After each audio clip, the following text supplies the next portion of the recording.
ദൈവമേ സ്തോത്രം. അടിയൻ്റെ ജീവിതത്തിൽ ഒരു ദിവസം കൂടി തന്ന കൃപയ്ക്കായി സ്തോത്രം ചെയ്യുന്നു.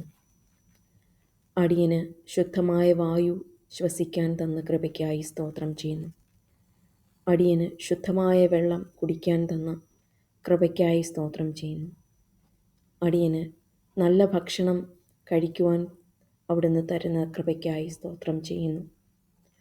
അടിയന് കിടന്നുറങ്ങുവാൻ നല്ല വീട് തന്ന കൃപയ്ക്കായിട്ട് സ്തോത്രം ചെയ്യുന്നു. അടിയൻ്റെ മനസ്സും ശരീരവും ഏറ്റവും ഭംഗിയായി സൂക്ഷിക്കുവാൻ അടിയനെ സഹായിക്കണമേ. അടിയൻ്റെ മനസ്സിൽ ഒരു മോശമായ ചിന്തയും കടന്നു വരാതെ അവിടുന്ന് അടിയനെ കാത്തുകൊള്ളണമേ.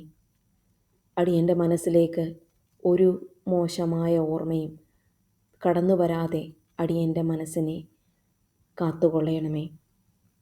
അടിയൻ്റെ ശരീരത്തെ കാത്തുകൊള്ളണമേ. ഒരു മോശമായ ഭക്ഷണവും അടിയൻ കഴിക്കാതിരിപ്പാൻ സഹായിക്കണമേ. അടിയൻ അവിടുന്ന് തന്നിരിക്കുന്ന മനോഹരമായ ആലയമാണ് അടിയൻ്റെ മനസ്സും ശരീരവും എന്നടിയൻ വിശ്വസിക്കുന്നു. അവിടുന്ന് അടിയൻ്റെ മനസ്സിനെയും ശരീരത്തിനെയും കാത്തുകൊള്ളണമേ. അവിടുത്തെ കൃപയും സാന്നിധ്യവും അടിയനോട് കൂടെ ഉണ്ടായിരിക്കണമേ. അടിയനോട് ദോഷം ചെയ്യുന്ന ഒരു വ്യക്തിയും അടിയൻ്റെ അടുത്തേക്ക് വരാതെ അടിയനെ കാത്തുകൊള്ളണമേ. അടിയന് ദോഷം ചിന്തിക്കുന്ന ഒരു മനുഷ്യരുടെയും മനസ്സിൻ്റെ ശക്തി അടിയനെ സ്പർശിക്കാതിരിക്കാൻ അവിടുന്ന് അടിയനെ സഹായിക്കണമേ.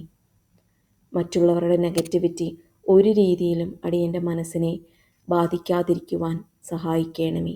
മറ്റുള്ളവരുടെ മോശം വാക്ക്, മോശം പ്രവൃത്തിയും അടിയനെ തളർത്താതിരിക്കുവാൻ അവിടുന്ന് അടിയന് ശക്തി തരയണമേ. ഇന്നത്തെ ദിവസം അവിടുത്തെ കൃപയിലായിരിക്കാൻ അവിടുന്ന് അടിയനെ സഹായിക്കണമേ. അടിയനെ കൊണ്ട് മറ്റുള്ളവർക്ക് ഒരു ഉപകാരവും ഉണ്ടായില്ലെങ്കിലും അടിയൻ കാരണം ഒരു ദോഷവും മറ്റുള്ള മനുഷ്യർക്ക് ഉണ്ടാവാതെ അവിടുന്ന് അടിയനെയും അടിയൻ്റെ കുടുംബത്തെയും അടിയൻ്റെ സമൂഹത്തെയും അടിയൻ്റെ ദേശത്തെയും കാത്തു സംരക്ഷിക്കണമേ. അടിയൻ്റെ വായിൽ നിന്ന് ഒരു വാക്കും മറ്റുള്ളവർക്ക് ദോഷത്തിനായി ഭവിക്കരുതേ. അടിയൻ്റെ ഒരു പ്രവൃത്തിയും മറ്റുള്ളവർക്ക് ദോഷത്തിനായി ആകരുതേ എന്ന് പ്രാർത്ഥിക്കുന്നു. ഇന്നത്തെ ദിവസം അവിടുന്ന് അടിയനെ പൂർണ്ണമായും പ്രൊട്ടക്റ്റ് ചെയ്യണമേ. ദോഷങ്ങളൊന്നും വരാതെ അവിടുന്ന് അടിയൻ്റെ കുടുംബത്തെ അടിയൻ്റെ സമൂഹത്തെയും പൂർണ്ണമായും പ്രൊട്ടക്റ്റ് ചെയ്യണമെന്ന് യേശുവിൻ്റെ നാമത്തിൽ കൃപയോടെ യാചിക്കുന്നു. ഉത്തരമരുളണമേ.